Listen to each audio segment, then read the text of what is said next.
Breaking news, দুখানা breaking news. প্রথমটা হচ্ছে সালমান খানের সিনেমা সম্পর্কে, দ্বিতীয়টা হচ্ছে সালমান খান কোন সিনেমা করছে না সেই সম্পর্কে, মানে দুটোই সালমান খানের সিনেমা সম্পর্কে। তো প্রথমে দ্বিতীয় খানা বলি, যেটা সালমান খান যে সিনেমাটা করছে না। বেশ কিছুদিন আগেই সালমান খান এটা অ্যানাউন্স করেছিল যে সালমান খানের পরবর্তী সিনেমা হচ্ছে বুল, যেটা করণ জোহরের প্রোডাকশন হচ্ছে এবং এটা ডাইরেক্ট করবে শেরশাহ ডাইরেক্টর বিষ্ণুবর্ধন। এই সিনেমাটায় সালমান খান প্রথমবার একজন কমান্ডো রোল করতে চলেছিল, এর জন্য প্রিপারেশন সমস্ত কিছু রেডি করেছিল এবং তার চুলটাও ভালোভাবে অন্যরকম ভাবে ছেড়েছিল ছোট ছোট করে। কিন্তু আলটিমেটলি সেই সিনেমাটা হচ্ছে না।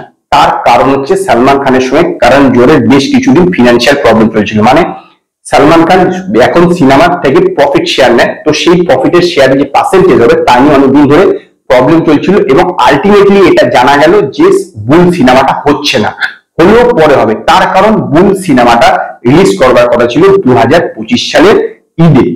আজকে সালমান খান একটি অ্যানাউন্স করেছে 2025 সালে আরেকটি সিনেমাটা রিলিজ করছে, বুল সিনেমা রিলিজ করছে না। বেশ কিছুদিন আগেই আমি আপনাদেরকে একটি ভিডিও বানিয়েছিলাম, সেখানে বলেছিলাম যে সালমান খান এবং আর মুরুগাদাস একসঙ্গে একটি সিনেমা করতে চলেছে। আর মুরুগাদাসকে আপনারা চিনবেন, তিনি হলিউড সিনেমা ডাইরেক্ট করেছিল অক্ষয় কুমারের সঙ্গে। তো তার সঙ্গে একটি সিনেমা করতে চলেছে সালমান খান এবং এই সিনেমাটা প্রডিউস করবে সাজিদ নাদিওয়াদওয়ালা। তো এই যে সিনেমাটা, এই সিনেমা রিলিজ করবে হচ্ছে 2025 সালের ঈদে এবং এটা অ্যাকশন ওরিয়েন্টেড সিনেমা হতে চলেছে। Yes, fully action oriented cinema.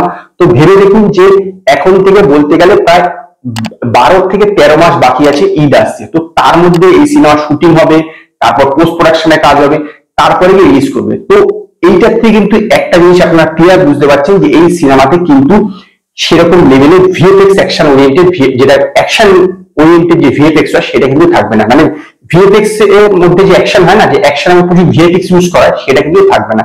এতে অনেক বেশি অরিজিনাল টাইপের অ্যাকশন থাকবে। হলিউড সিনেমাটা যদি দেখে থাকেন দেখবেন সেখানেও অ্যাকশন ছিল, কিন্তু সেটা অরিজিনাল ছিল। এই সিনেমাটাও কিন্তু এরকমই থাকবে, কারণ আর মুরুগাদাস এই জাতীয় সিনেমা বানাতেই পছন্দ করে। তো এই সিনেমাতে যে অ্যাকশন থাকতে চলেছে সেটা হচ্ছে একদম রিয়েল অ্যাকশন এবং এতে হিরোইন বা অন্যান্য স্টার কাস্ট এখনো কিছু অ্যানাউন্স হয়নি। এই সিনেমা রিলিজ করছে 2025 সালের ঈদে। এইটি হবে টাইগার 3 পর সালমান খানের পরবর্তী সিনেমা, কারণ 2024 সালে তো সালমান খানের কোনো সিনেমা রিলিজ করছে না। তো প্রায় 10 বছর পর সাজিদ নাদিওয়ালার সঙ্গে একসঙ্গে সালমান খান কাজ করছে। 2014 সালে কিক সিনেমাতে লাস্ট দুজন একসঙ্গে কাজ করলো, যেটা সাজিদ নাদিওয়ালা ডাইরেক্ট করেছিল। তো প্রায় 10 বছর পর আবার একসঙ্গে দুজনে কাজ করছে এবং দেখা যে এই সিনেমাটা কিরকম হয়। আশা করি যে সালমান খানের টাইগার 3 চেয়ে ভালো হবে, কারণ টাইগার 3 সিনেমাটা সত্যি আমার সেরকম ভালো লাগেনি। তো আজকে এই পর্যন্তই। যদি আপনাদের এই ভিডিও পছন্দ হয় তো লাইক করুন, কমেন্ট করুন, শেয়ার করুন, আর নতুন নতুন আপডেটের জন্য আমার চ্যানেলকে সাবস্ক্রাইব করুন।